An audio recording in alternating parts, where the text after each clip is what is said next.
እግዚአብሔር ሰንደቅ ዓላማዩ ሰንደቅ ዓላማዩ ሰንደቅ ዓላማይ ሰንደቅ ዓላማይ ኣብ ልዕል ዝበለ ቦታ ኮይኑ ዝረአየለ እንዳሰዓረት ትስዕር መንግስቲ ትስዕር መንግስቲ ከም ዘላትኒ ምልክተይ እንዳሰዓረት ትስዕር መንግስቲ ከም ዘላትኒ አንድ ሁለት ሶስት መንግስት ሲያሳሪተ ተጌታት ሲኦልን ዝሕይልዋ መርሐሞትን ሲኦልን ዝሓዘ ንመንግስቲ ሰይጣን ዘናወጠ ንመንግስቲ ሰይጣን ዘናወጠ በጭብጨባ እግዚአብሔር ሰንደቅ ዓላማዩ ሰንደቅ ዓላማዩ ሰንደቅ ዓላማይ ሰንደቅ ዓላማይ ኣብ ልዕል ዝበለ ቦታ ኮይኑ ዝረአየለ እንዳሰዓረት ትስር እስኪ እንደ ወታደር ከም ጅግና ብጥምዓት ከም ዘላትኒ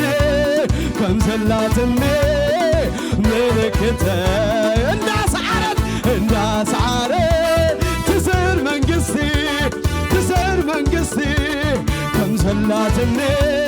ከም ዘላትኒ በእልልታ በጭብጨባ ዛ መንግስት እዚኣ ሳርያ ደጌታት ሲኦልን ዝሕይልዋ መርሐሞትን ሲኦልን ዝሓዘት ንመንግስቲ ሰይጣን ዘናወጠት ንመንግስቲ ሰይጣን ዘናወጠት እግዚአብሔር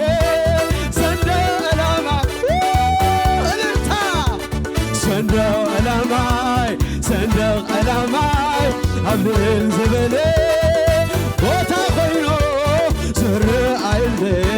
ኣዋጅ እንዳሰዓረት ትስዕር መንግስቲ ከም ዘላትኒ ምልክተይ እንዳሰዓረት ትስዕር መንግስቲ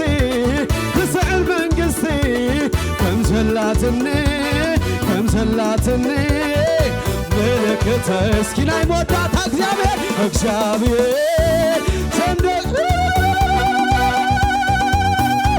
ሰንደቅ ዓላማይ የታል ጭብጨባው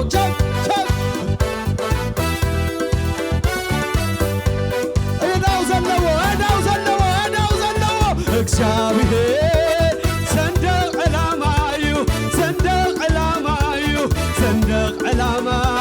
ሰንደቅ ዓላማይ ኣብ ልዕል ዝበለ ቦታ ኮይኑ ዝረአየለ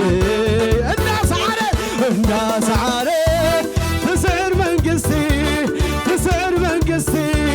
ከም ዘላትኒ